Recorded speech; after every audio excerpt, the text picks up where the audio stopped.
Hello, good morning. അപ്പൊ ഇന്ന് കാലത്ത് തന്നെ ഒരു ചെറിയ പണി കിട്ടിയിട്ടുണ്ട്. ഒരു 2-3 വർഷം മുമ്പ് നമ്മൾ ഉണ്ടാക്കിയ ഒരു അക്വാപോണിക്സ് ആണ് ഈ ബാക്കിൽ കാണുന്നത്. ഇതിൽ ഇഷ്ടംപോലെ പച്ചക്കറിയും മീനൊക്കെ നമുക്ക് തന്നിട്ടുണ്ടായിരുന്നു. പക്ഷേ ഇതിലിപ്പോ കുറച്ച് നോട്ടക്കുറവ് വന്നു.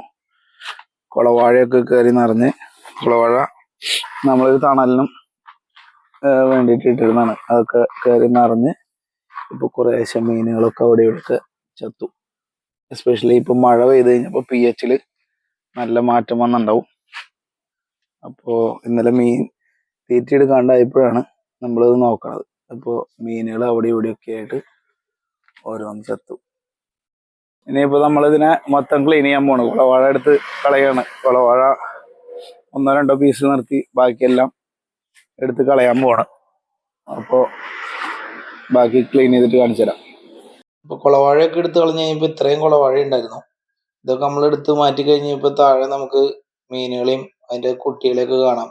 മീൻ നല്ലോണം പാറ്റിയുണ്ട്, നല്ലോണം കുട്ടികളുണ്ട്. എടുത്ത് കളഞ്ഞ് കഴിഞ്ഞപ്പോൾ ഇത്രയും മീനുകളുണ്ടായിരുന്നു. ആ മീനുകളെയൊക്കെ നമ്മൾ കുഴിച്ചിട്ടു. പിന്നെ നമുക്ക് ഈ മീനുകളുടെ കുട്ടികളെയൊക്കെ നമുക്ക് അത് കഴിഞ്ഞ് കഴിഞ്ഞപ്പോൾ കാണാമായിരുന്നു. പിന്നെ അതിൽ വാള ഇട്ടുണ്ടായിരുന്നു. അപ്പോൾ വാളേൻ്റെ കുത്ത് കിട്ടിയിട്ട് നല്ലൊരു പണി കിട്ടി.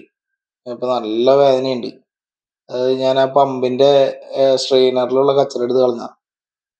അപ്പോൾ നമ്മളെല്ലാം ക്ലീൻ ചെയ്ത് കഴിഞ്ഞ് കഴിഞ്ഞപ്പോൾ എല്ലാം നല്ല വൃത്തിയായി. മീനുകളെയൊക്കെ കാണാനുള്ള പരുവത്തിലേക്കായി.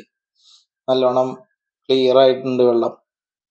അപ്പോൾ ഇനിയിപ്പോൾ ഇതിലേക്ക് നമുക്ക് പുതിയ തൈകളൊക്കെ ആഡ് ചെയ്യണം. അപ്പോൾ പഴയ ഇതിൽ കുറേ തൈകളൊക്കെ ചെടികളൊക്കെ നമ്മൾ കായ്ഫലം കഴിഞ്ഞ് കഴിഞ്ഞപ്പോൾ നമ്മൾ എടുത്ത് കളഞ്ഞു. അപ്പോൾ ഇനിയിപ്പോൾ ഇതിലൊക്കെ നമുക്ക് പുതിയ തൈകൾ നടണം. അതിൻ്റെ വീഡിയോ അടുത്ത പാർട്ടിൽ ഞാൻ കാണിക്കാം.